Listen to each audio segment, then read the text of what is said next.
I have been an avid listener of podcasts, especially the ones that have the capability to change my life in some way.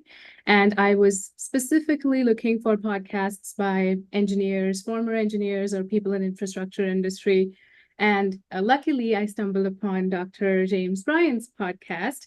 And the moment I read about his background, I was like, okay, this is the person who's going to understand exactly what it means to transition from being an engineer to an executive to an entrepreneur. So I definitely want to hear what he has to say. And that was one of the best decisions I made because there are not many podcasts like this, especially for individuals geared in our industry. So I'm so glad I came across your podcast and thank you so much for doing this. Anyone who is in my industry in infrastructure, utilities, or transitioning careers just wants to overall be a great professional, I would 100% recommend Dr. James' podcast. I want to welcome you to the Engineer Your Success podcast. My name is Dr. James Bryant, your host for the show. This podcast provides tools, tips, and techniques to help you achieve success both in business and in life. It is my desire for you to be able to design and live a life where you are winning at work and at home. And I want to welcome you to today's show. So many of you that have been return listeners know that I've been very selective in the guests that we have on the show. But today I have a very special guest. Why don't you introduce yourself to the Engineer Your Success podcast audience? Hey, Dr. James, thank you so much for inviting me to your podcast. I feel very fortunate to have been invited here because seeing all those people on your wall right behind you, it makes me feel so honored to be chosen to even speak with you and to have your time. To the listeners, hey everyone, I am Hitisha. I am an engineering consultant with a background in electrical design, and I have worked with top 10 engineering consulting firms across the United States. As a person, I love to read, I love to write. I'm obsessive about growth, development, whether it is in my career, whether it is in my relationships, or who I am as a human being. So that's how I really describe myself. Okay. So, Atisha, tell us a little bit more about your engineering background. Where did you go to school? How long have you been in the industry, and what have you been up to? Sure. So I went to school to University of Minnesota, Twin Cities campus. Go Gophers. I graduated in 2016, and ever since I have been working in the infrastructure industry.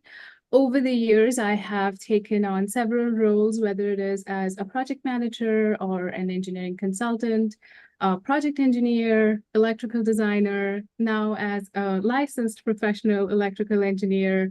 I am currently working with Jacobs Engineering based out of California. My biggest focus has been to really diversify my experience in the sense that I have taken just a variety of projects, whether it is working on the biggest railroad project by Stantec Consulting, Long Island Railroad, or whether it is working in the healthcare for some of the top universities, university hospitals, and healthcare centers, or whether it is working for companies such as Tesla or Facebook in their expansion of their infrastructure. So just a very nice and exciting variety of project. And that is something that I want to continue to build upon because as I look back, it makes me just proud of just how much colors I've added into my portfolio. Yeah, I think that's pretty interesting and cool. You're attracted to the bigger, larger projects and you're making a difference. I can tell by your body language as you're talking about this, that means a lot to you. It took me some time to pick that up. I didn't start out as this uber confident professional in what I was doing. I had to build it. I had to see where my impact was and where I can fit myself in the industry to make that kind of impact. So now I'm in a space where I can see what I can do if I keep putting in the effort. So it's been good. I think that's great. I want to just dig in to that a little bit. What were some of the things that you did to help build yourself and your skills and your confidence to where you are now? A bunch of things, lots of crying and frustration. I started understanding first what success meant to me, how I can really feel confident in what I was achieving. So I basically started from mindset. I figured out very early on that I'm more of an internally driven person as opposed to externally driven person. Okay. So internally, my ecosystem of, is this a good project? Am I making an impact? Am I working with good people? Is this going to take me to the next level of growth? Those things over the time have become a lot more important to me. Whereas when I was starting out in my career, it was Hmm. more about the external metric milestones that mattered a lot more. So, for example, getting to that first 100K was so important. Like, Yeah. I was not paying attention to the quality of projects or like what type of effort I was putting in. I just wanted to get to the first 100K. Yeah. And it was such a paradox because I had to then learn how to be patient to develop the qualities that takes you to 100K. So I would say that somehow the industry humbled me into being more patient, into working on my mindset first. And then those milestones started feeling a lot more fulfilling Yeah. and became a little bit easier with a little less hustle, I would Okay. say. Okay. If you are talking to an engineer who recently have come out, they're starting their career, what are some of the pieces of advice that you would give them? Okay, I love this question because one of the missions that I want to take on in my rest of my career is to really help younger professionals to find their place in industry, to navigate their versions of success in the industry. So if someone is getting out of college, I would say not to expect the biggest, bestest things straight out of the gate, to not expect like, okay, I'm gonna make 200K right out of my school. And just because I have university from like top 10 engineering schools, I'm gonna make this money, I'm gonna do this. I'm just gonna be straight in front of clients. I'm gonna be making life-changing decisions, which I know it comes from ambition, but it also comes from a little bit of entitlement, which I discovered later. When I started looking at it as more of an entitlement and less as an ambition, I Hmm. started working more towards preparing myself instead of assuming that people should put me in the best projects, in the best places. I started working on myself to prove to people why I should be placed on those projects. So I would say that would be one of the top things for younger professionals to understand. Um, just be a little bit patient with the process and work on yourself, work on adding value to yourself and to your team. And second, to not give up at the first sign of a small scale project, or if you have to, let's say, answer like work on some red lines or some design markups, do not think of it as a waste of your time. Continue to build your toolbox, continue to network, continue to put yourself in good projects.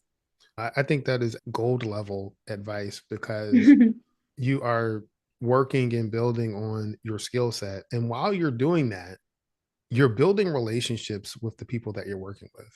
Mm-hmm. And whether you know it or not, as an individual, as a worker, as an engineer, you are always representing the brand of you and how you show up in those moments where you're working on the red line project or you're doing something that you might think is beneath your skills and your level.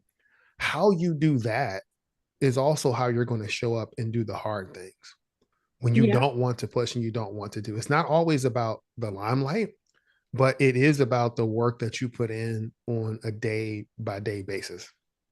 100% agree. Yeah. So your career's been progressing. So tell us a little bit about your career arc and then get into what you're doing right now. So I started out as an assistant project manager, surprisingly, right out of college. So that gave me a perspective into the industry in a very small scale because I was working for a small startup out of LA. It's called Design Everest. And the startup is doing really well right now. Oh, cool. Uh, so I started with them and I kind of understood that in order to be successful in this industry, you need to develop a niche. And more than a niche, you need to develop, acquire certain educational qualifications, which is so different from other industries such as tech, but is very similar to some other industries like being in law or being in healthcare, where you Yeah. have to have certain level of licenses and practices under your belt to be able to even sit at certain tables. And that's just the truth. If you want to bypass that, that's really Yeah. not going to work. So I started as, after being an assistant PM, I learned the value of furthering my own education. Um, and then I ended up at Stantec Consulting, which is one of the top 5 engineering consulting firms in the world. I was a very, very small cog in the wheel, where I just picked up so much, even just because of my project management background, and just I started transitioning into more of electrical design. And then that exposed me to a host of things like working with the city, with the government clients and private clients, and it just helped me understand that this industry can actually help you um, have these people in your network so soon. Like as soon as you're out of college, you actually have the ability to build this network, which is such a big pro. Yeah. And um, so from there, I then acquired my professional license to about 2.5 years ago. So it still feels very new. Congratulations. Thank you. So I acquired a PE and then I acquired a PMP, which is a project management certificate. Hmm. As I was working on, again, my focus was for at least a year or two, I'm just going to give my best instead of expecting the industry to give me the best. So I just did that. And as I was doing that, I started seeing a lot more flexibility in terms of the projects that I was choosing. I started leading some of my projects. I ended up leading some of the big portfolios of Tesla's facility expansion, for example, through my company, which was one of my first experiences of leading something from start to finish. And so just like starting from a cog in the wheel to actually be able to have flexible hours, having flexible teams, getting more work from home opportunities, or even just like saying no to projects that I didn't want, which is still new to me. So that's the kind of career arc I am on. And now I'm just pushing myself to stay on high visibility roles because I feel like they do come with a lot of responsibility, but you have to put yourself there because that's the only way to really make true impact and to let your impact be known and Hmm. to get anywhere. It's like, unfortunately or fortunately, you have to let people know of your impact. So that's kind of Yes. that's what I'm working on, to be comfortable knowing that I need to share what I'm working on. Hmm. And this podcast is one of those examples of those. Yeah, because I talked about the importance of assertive communication in a recent episode, and just how you can assert what you're doing and being able to talk openly about what you're doing, but not necessarily come off as combative or arrogant, but it's learning how to speak up for yourself. One of the things you talked about, and I think is very really important for our listeners, particularly for some of the younger engineers, the importance of licensing and credentialing in our industry. Can you talk a little bit about that? Yeah, sure. So I touched a little bit upon the fact that there are certain industries which just by default require certain type of licensing for you to differentiate yourself. And over the years, I've also learned that it's like, how you have to pay really high tax to be in California. Yep. So some people, the people who live here, they always joke that, okay, we are willing to pay taxes because, it just makes sure that it weeds out a lot of population. So we get this place all to ourselves.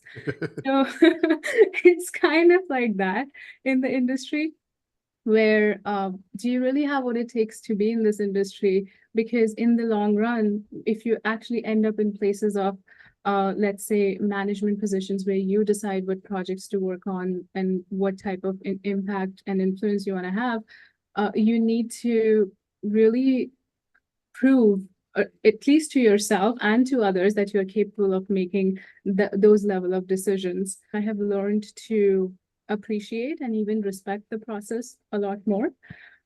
That's one aspect, that if you need to make bigger decisions, if you need to distinguish yourself as a serious professional, it's just one of the things you do. Accept it and move on.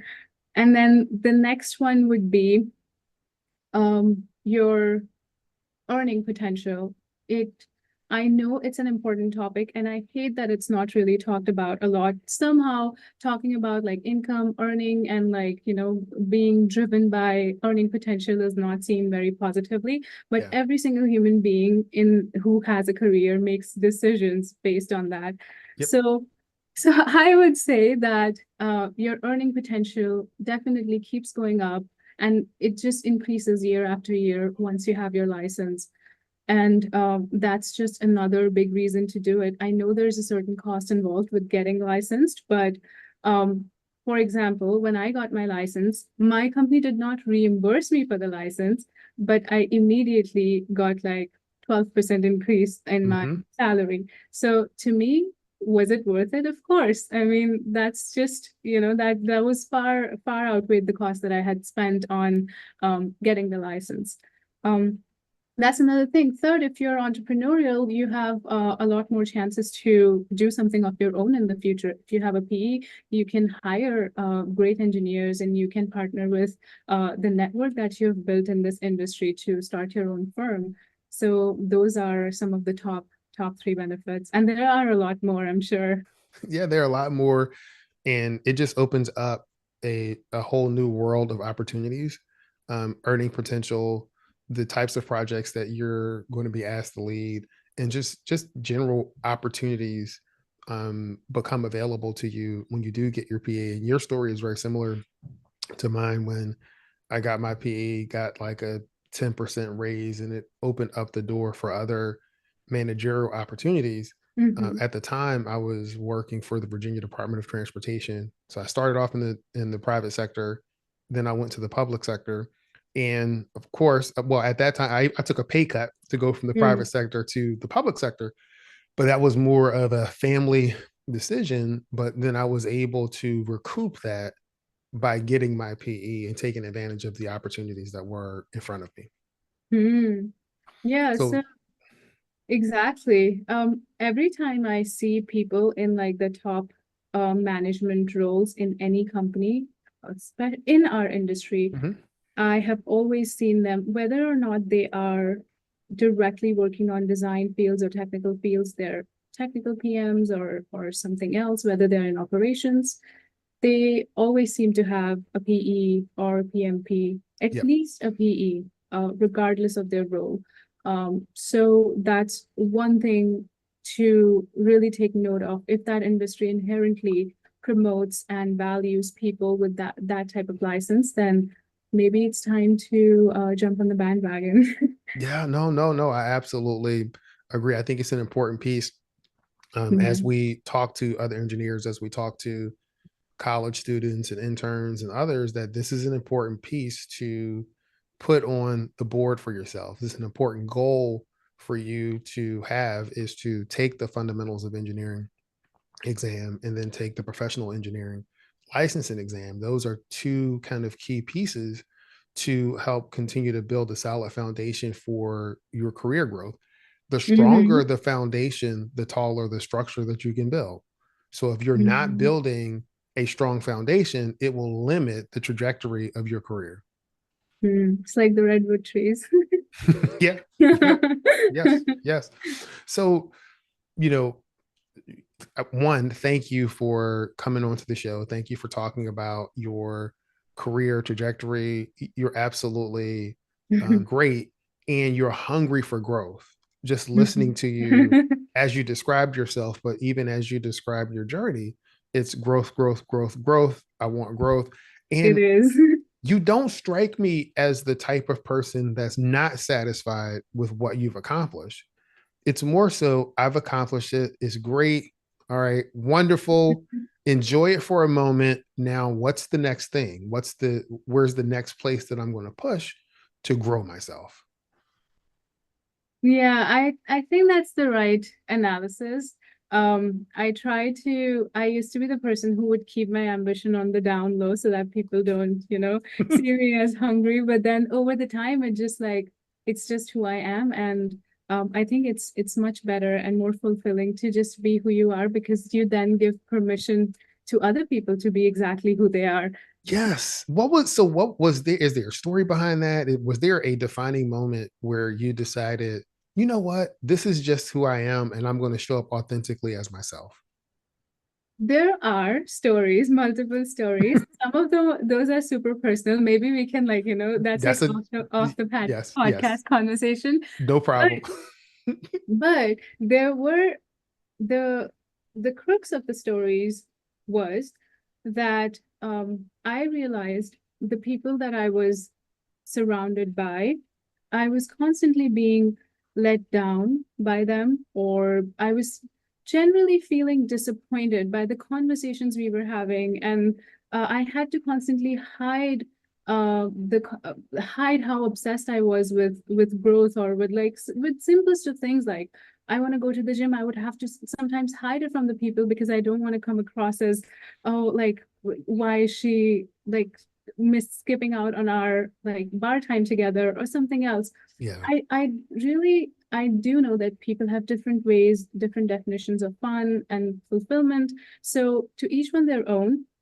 But personally, I just realized I was not being a good friend, um, because I was not 100% there with people around me, and the conversations were not fulfilling. Something was just really off.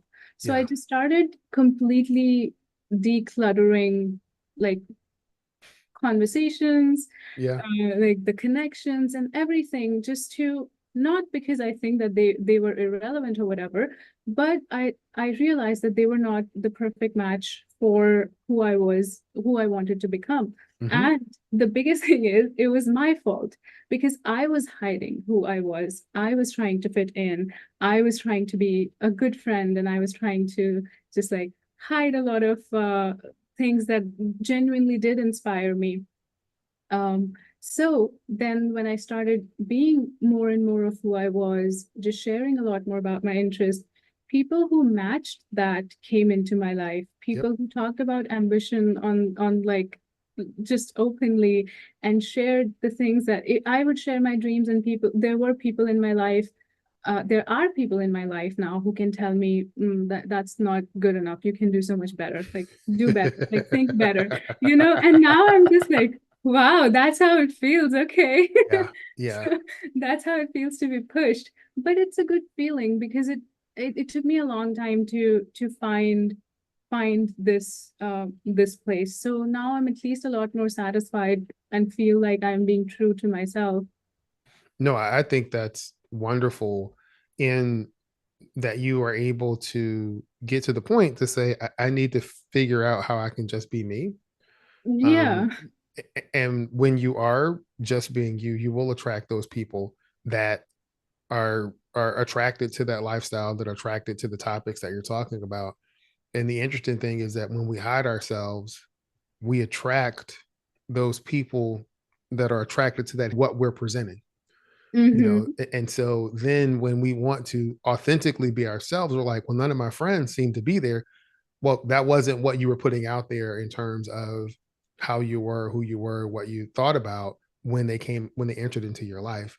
There are Yeah. many people that will get to the point where they have a group of friends that they grew up with, right? So they can be authentically themselves, but they grew up and now they're starting to grow, Yeah. and they try to take those their same group of friends with them as they grow, and that doesn't always work. Mm-hmm. And many people will hinder themselves and say, well, I don't want to leave anybody behind. Mm-hmm. So what I tell folks is that you're not leaving them behind, you're choosing to let them stay where they are, because you're saying, hey, this is where I'm going, this is the life that I want to build, this is kind of the situation that I'm creating. feel free to come along. You got to carry your own weight, but feel free to come along. But if they choose to stay where they are, that's on them, not on you. Yeah, I 100% agree with that. And it also takes a certain level of empathy to know that maybe that's their definition of success. And if I was to push them to live like me, to be like me, they will probably be utterly miserable. Yeah. Yes. And just like if you try to put me into that same exact life, into that same exact circumstances, I would be utterly miserable. I just Yep. started seeing things from that perspective and I realized, oh, I'm actually doing them a favor by, not by not pushing them unnecessarily and by just accepting.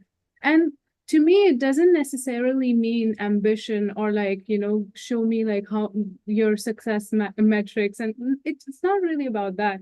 It's just about driven. And that's one of the Mhm. things that attracted me to your podcast because you always talked about a holistic, wholesome growth. Yeah. And that's what made me feel like, okay, Dr. James is a kindred spirit because he doesn't look at career as like just ambition and just this. Like it's not ruthless ambition that I consider is growth, but I Hmm. think it's just the ability to self-analyze and to constantly be obsessed with that self-improvement journey, Yeah. whether or not it means you have to just sometimes be patient and go through like serious failure. You do. You will go through failure. I will let people know you will go through failure. There will be things that you try that you will not succeed in at first. No. You have to, I mean, you can keep, so you keep trying, you retool yourself, you maybe learn a new approach to that particular thing because it can be solved. It maybe you can't solve it on your own. Then you get Yeah. help. You pull in your mentors, you pull in other people that can help you address or solve that problem. You don't have to give up, but Hmm. you should not keep trying the exact same thing because you're going to get the same result if you try the exact same thing. And sometimes that's why you need to seriously declutter your life and see if you did something completely different, if you just had completely different conversations with people, Yep. if you just had a completely different way of spending your free time, what would that lead to? Would you Mm-hmm. become the person that you're super proud of? So you have to at least give yourself some time to even discover that. Maybe you'll do that and you'll find out, okay, this life is not for me. I really miss my childhood buddy, no matter Yeah. how toxic my relationship with that buddy is. I Yep. just want to go back there. Maybe you'll discover that and you will go back, but at least give yourself the chance to be in that transition phase. No, I think you give yourself permission Yeah. give yourself permission to try and see if it works. Test if it works, right? That's what we do as engineers. We build things, we test things, we Yes, yes. analyze things. If it doesn't work, okay, maybe we need to build some additional support. Maybe we need to do the circuit a different way. Maybe we need to have a different power supply. Okay, great. Build it, test it, see if it works, and then put it into practice. Hmm. Put it into practice. So listen, I want to thank you so much for all of the value that you've provided. I have two more questions. Two more questions. The one is, are there any other things that you would like to leave our listeners with? Any kind of challenges or just any kind of success principles that you would like to leave our listeners with? Sure. So, because you said challenge, I am going to uh, think about this a little bit. Um, there's something that I've been trying in my own life as a challenge, which I Mhm. think would be really cool if some of your listeners or even you tried. Okay. So the challenge was, and I learned about this from a podcast. The podcast is called On Purpose by Jay Shetty, and I think the podcast was with Jay Sean or Okay. Big Sean, some one of the artists. But the my takeaway from that was the artist had the habit of implementing one thing one thing every year that had the capability of changing who they were. Yep. It just implementing one thing every year that would completely change who you are.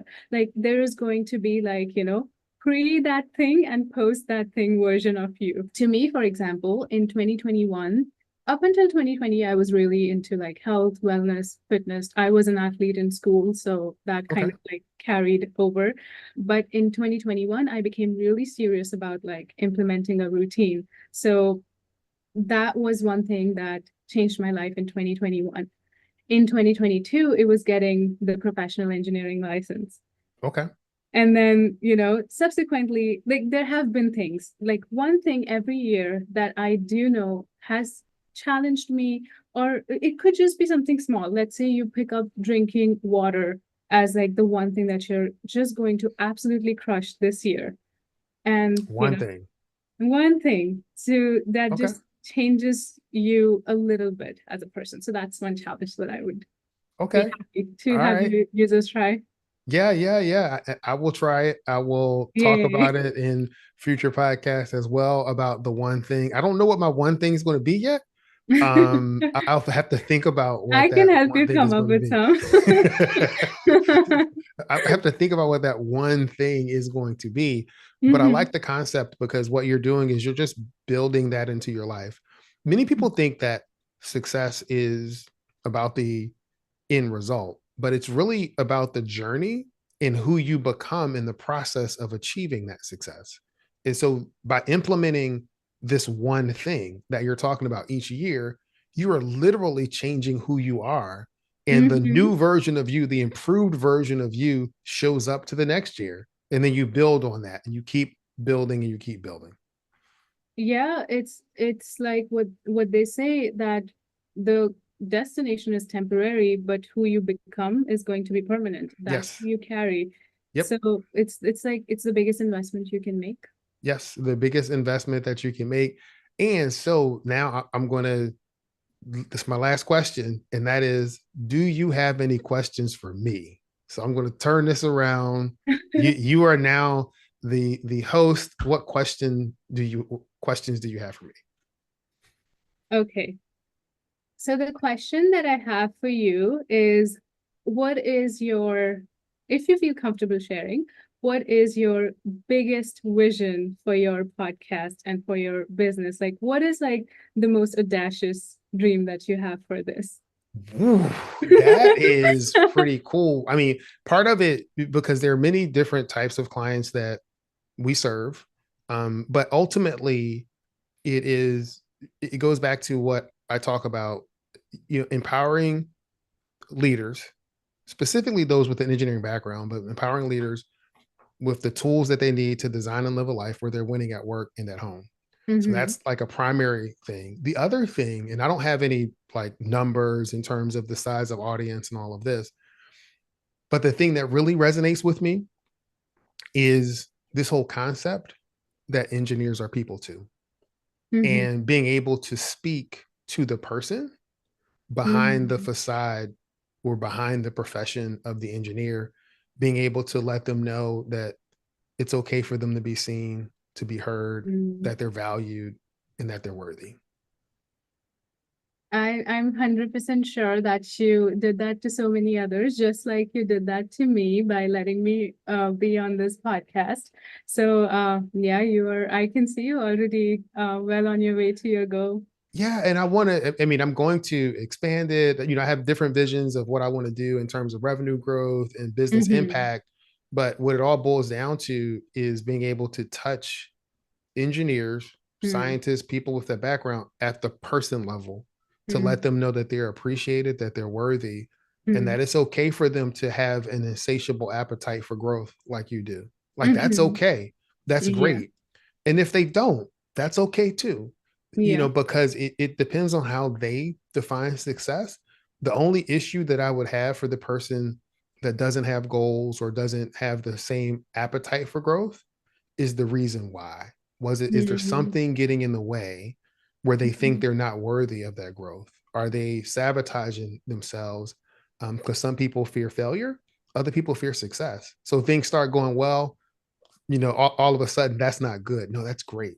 So Mm-hmm. that would be the only thing, but I really want to continue to speak to those individuals, to you as a person. Mm-hmm. Yeah, that's beautiful. And the fact that you have that empathy that we talked about to know that there are certain things that can stand in the way of even a person with the most potential.